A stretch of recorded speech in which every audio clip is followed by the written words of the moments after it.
Dabi is the eldest son of pro-hero Endeavor, driven insane due to his neglectful actions. He faked his death and became a villain as revenge.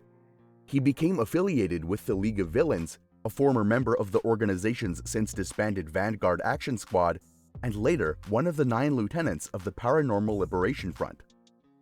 Seeking to have a child capable of surpassing All Might, Toya Todoroki agreed to a quirk marriage with Rei Himura. When he was 22 years old, his first child, Toya Todoroki, was born prematurely. Although he didn't inherit a composite quirk from his parents, Toya was born with a fire quirk more powerful than Enji's own Hellflame, so when the time came, his father would train him. Later that year, his sister Fuyumi Todoroki was born. Presumably from quite a young age, Toya was constantly trained by his father, and the young boy was actually eager to learn all of his father's moves so he could one day become a great hero. Although none of his children bore the ideal quirk he was hoping for, Enji was satisfied with Toya and saw him capable of surpassing All Might with his powerful fire quirk alone, so he placed his ambitions on his shoulders. However, the situation changed drastically as Toya's red hair began to turn white, and his body suffered burns every time he used his quirk. Enji and Rei went to see a quirk doctor to find out what was wrong with him. The doctor explained that while Toya had inherited a powerful fire-based quirk from his father, he also inherited his mother's resistance to freezing cold, rather than his father's resistance to scorching heat, meaning that he would burn himself whenever he used his flames. Because of this, Toya was limited in how far he could safely push himself with his quirk. So, Enji deemed him a failure and suddenly stopped training him. Toya, despite the dangerous flaw in his quirk, still longed to be a pro-hero when he grew up. He began to beg his father to continue training him, but Enji refused, saying that it was for the sake of his well-being. But Toya wasn't pleased. Later, he talked with his sister Fuyumi and told her that he can tolerate the pain and burns. But little Fuyumi told Toya that she was worried about him getting hurt. Her words offended Toya, who yelled that she didn't understand him because she's a girl, and walked off, saying that his father was the one who lit the fire under him to surpass All Might. Toya began training on his own, despite his father and sister trying to convince him to stop. Enji lamented that his son had also inherited his stubbornness, and decided to have more children until he conceived a suitable successor to his ambitions. Rei said that his idea was too cruel, especially considered that Toya had finally realized what he wanted to achieve through their children. But Enji considered that this plan would finally make Toya give up on his obsession. The years passed, and Enji and Rei had more children. This would ultimately lead to Natsuo's conception, which made Toya start to fall into despair, while Endeavor's desire to surpass All Might continued to grow. Eventually, Shoto Todoroki was born, having inherited a perfect combination of both of his parents' quirks. Enji had finally conceived the much-desired heir he was seeking, but Toya despaired even more, as Shoto's birth implied that his entire purpose and his father's awareness and attention had just been taken from him. However, Toya was still determined to fulfill his father's dream and refused to abandon it. He continued to train on his own, eventually starting going to Sekoto Peak, where his father used to train. Enji told Toya to stop training in secret because he was covered in burns, and told him to look beyond the world of being a hero and to just do things like play with his siblings or make friends at school. He said that he can understand and that one day it'll all be just a distant memory. Toya, however, with tears flowing from his eyes, told his father that everyone at school wants to be heroes themselves and that he couldn't understand what it's like to give up because he has Enji as his father.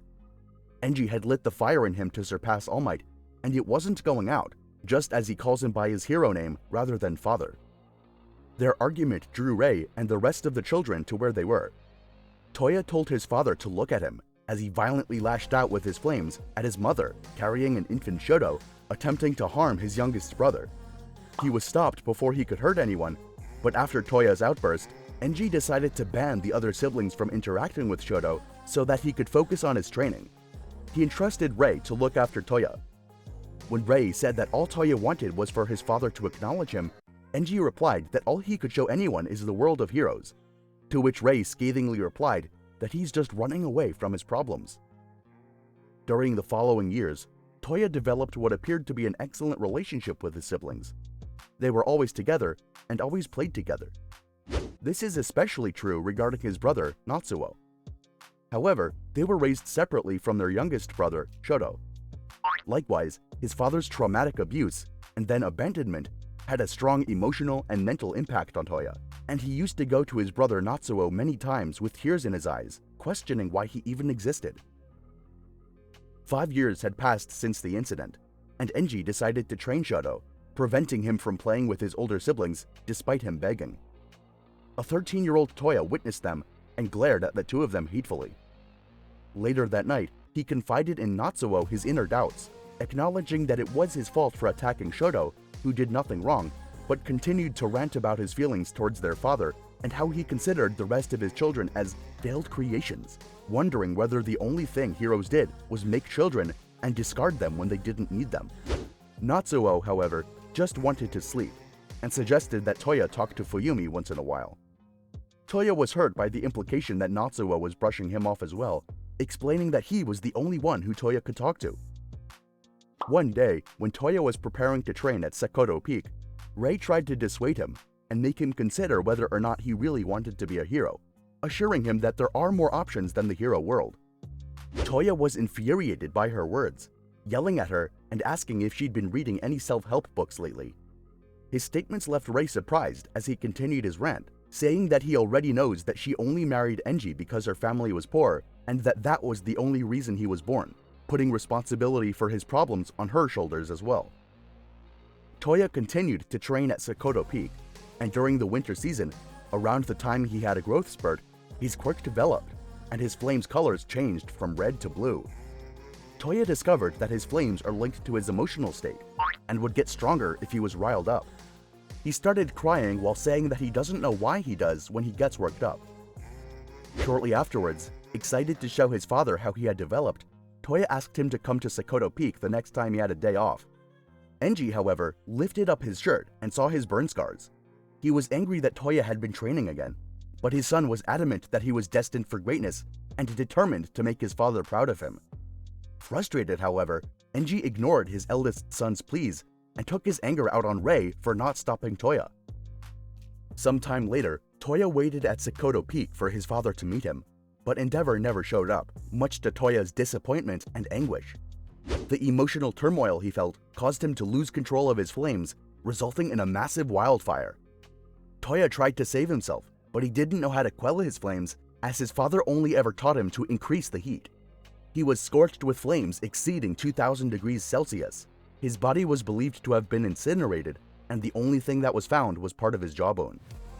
His death affected his family, especially his mother Rei, whose mental state had already been harshly affected by her husband's past abuses, and his brother Natsuo, who still considered his father responsible for Toya's demise. The family installed the Butsudan Buddhist altar in his former room after his supposed passing, and still send their prayers to him. Even Enji is seen praying at it, saying that he regrets the loss of his eldest son. However, Toya didn't die, and had actually jumped into a nearby lake to desperately calm the flames, not wanting to die before showing his father what he could really do. He was left with severe burns all over his body, and was found and taken in by All for One. Comatose for 3 years, Toya woke up to find himself alive in a nursery, with several accompanying children surprised to see him awake. Toya was further shocked to learn how long he was unresponsive, including the fact that his voice was changed and only wanted to return home. However, one of the attendants at the nursery told him that he couldn't, since he lives with everyone else now, and that they'll be his new family. Toya became enraged, especially because he wanted to reconcile with his family and apologize for everything he said and did. Despite this, a voice on a monitor tells him that his hope is in vain, stating that his body was too damaged and that all the missing pieces had to be replaced with regenerative tissue. The voice further explains that he'll be unable to utilize the power he once had, and that he had his organs damaged, body debilitated, senses all dulled, and that he was unable to feel pain. The voice called Toya a failure, causing him to recoil in pain at the words. Toya was devastated by his situation. After the voice suggests that he allow them to raise him to return his fire, Toya bluntly refused to be trained by anyone else and ran away from the nursery. He returned home only to discover that his family thought he was dead, and to find that his father was continuing his abuse and training of Shoto. Seeing his father continue with his perfect creation, and seeing his broken family that had moved on from him, reminding him of his status as a failure, Toya decided to embrace his death, allowing himself to be reborn with a new purpose, dubbing himself Dabi. Following his awakening from the coma, he was only expected to live no more than a month, but his grudge kept him alive and going. As the years went by, and after dyeing his hair black to hide his true identity, Dabi secretly observed his father's actions from afar, studying his hero moves to make himself stronger, while also allowing his hatred to grow with every bit of praise and attention Endeavor would get. Now accepting his newfound life as a villain, Dabi slowly plotted to ruin Enji's life by destroying his hero career. Thanks for watching. Remember to like and subscribe, and we'll see you next video.